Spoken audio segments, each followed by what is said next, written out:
देश में जहर से तबाही की साजिश नाकाम।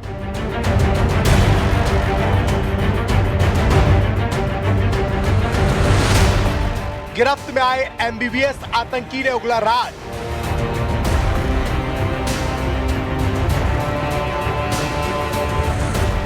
गुजरात एटीएस ने खोली संदिग्ध आतंकियों की कुंडली।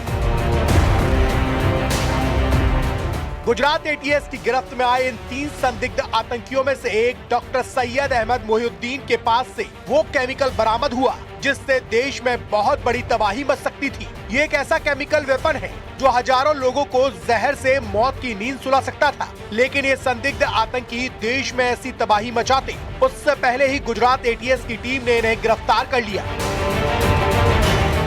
गिरफ्तार संदिग्ध आतंकियों में से एक डॉक्टर सैयद अहमद मोहिउद्दीन के पास से हथियार और एक संदिग्ध लिक्विड केमिकल बरामद हुआ है। जांच में पता चला है कि रिसिन नामक खतरनाक रासायनिक पदार्थ है। ये लिक्विड इंसान के शरीर के संपर्क में आते ही जानलेवा असर डाल सकता है। जांच एजेंसियों के मुताबिक ये पदार्थ साइनाइड से भी घातक है। गुजरात एटीएस के मुताबिक गिरफ्तार संदिग्ध आतंकी डॉक्टर सैयद अहमद मोहिउद्दीन चीन से एमबीबीएस कर चुका है, जो इस्लामिक स्टेट खुरासान प्रांत से जुड़े विदेश में बैठे कट्टरपंथियों के संपर्क में था। शुरुआती जांच में सामने आया है कि अहमद ने मेडिकल बैकग्राउंड का इस्तेमाल कर इस जहर को तैयार करने की प्रक्रिया सीखी थी। गिरफ्तार संदिग्ध आतंकियों का मकसद अहमदाबाद, लखनऊ और दिल्ली में जहर के हथियार से तबाही मचाना था।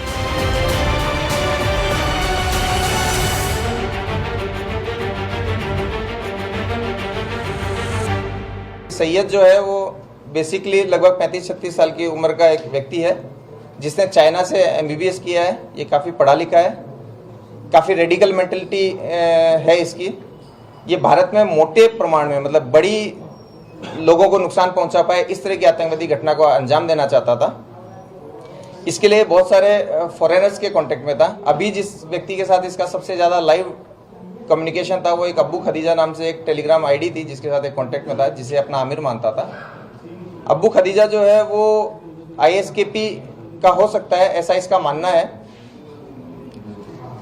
इन्होंने मिलकर के जो राइजिन एक बहुत ही पोटेंट पॉइजन है उसको बनाने की प्रोसेस इसने स्टार्ट की थी। उसके लिए इसने रिक्वायर्ड कैस्टर सीड्स, एसीटोन्स, क्रशर्स वगैरह वगैरह जो इसको चाहिए वो इसने प्रोक्योर किए थे और वो केमिकल प्रोसेस भी चालू कर दी थी। गुजरात एटीएस को सैयद अहमद मोहिउद्दीन के पास से 2 ग्लॉक पिस्टल, एक बैरेटा पिस्टल, 30 जिंदा कारतूस और 4 लीटर कैस्टर ऑयल मिला है।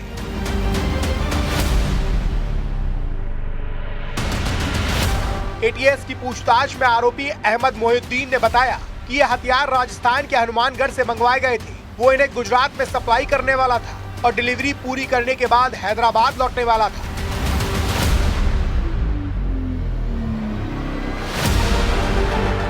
एटीएस ये पता लगा रही है कि हथियार किस चैनल के जरिए सप्लाई नेटवर्क में आए और कौन कौन लोग इसमें शामिल थे। इसमें जो इन्फॉर्मेशन वाला आदमी है सैयद अहमद मोहिउद्दीन, ये हमें मिल गया। इसको चेक किया गया, सरकारी विटनेसेस के सामने इसकी सर्च की गई तो इसके पास में एक बैग मिला जिसके अंदर एक बॉक्स में अच्छे से रैप किए हुए एक डब्बे के अंदर 3 वेपन मिल गए। ये 2 ग्लॉक थी, साथ में एक बेरेटा पिस्टल है और साथ में 30 राउंड है। इसके साथ साथ एक प्लास्टिक के डब्बे के अंदर लगभग 4 किलो कैस्टर ऑयल भी मिला।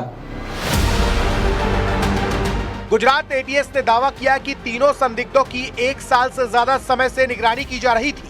इनकी लोकेशन लगातार ट्रेस हो रही थी और हर मूवमेंट पर नजर थी। ये तीनों आईएसआईएस के एक खतरनाक विंग आईएसकेपी यानी इस्लामिक स्टेट खुरासान प्रांत से जुड़े 2 अलग अलग मॉड्यूल का हिस्सा बताए जा रहे थे। ये संदिग्ध आतंकी अपने नापाक मंसूबों को अंजाम दे पाते उससे पहले ही दबोच लिए गए। गिरफ्तार संदिग्धों में से हैदराबाद का 35 साल का डॉक्टर सैयद अहमद मोहिउद्दीन के साथ यूपी के कैराना का रहने वाला आजाद सुलेमान शेख और लखीमपुर खीरी के मोहम्मद सुहेल का नाम शामिल है। आरोप है कि तीनों मिलकर देश में आतंकी घटनाओं को अंजाम देने की साजिश रच रहे थे और इसके लिए अहमदाबाद, लखनऊ और दिल्ली की ग्राउंड रैकी भी कर चुके थे। ये जो दोनों लोग हैं ये लखीमपुर और शामली के हैं। इन दोनों के नाम आजाद सुलेमान शेख और मोहम्मद सुहेल मोहम्मद सलीम खान है। ये दोनों दीनी पढ़ाई किए हुए हैं, काफ़ी रेडिकल हैं।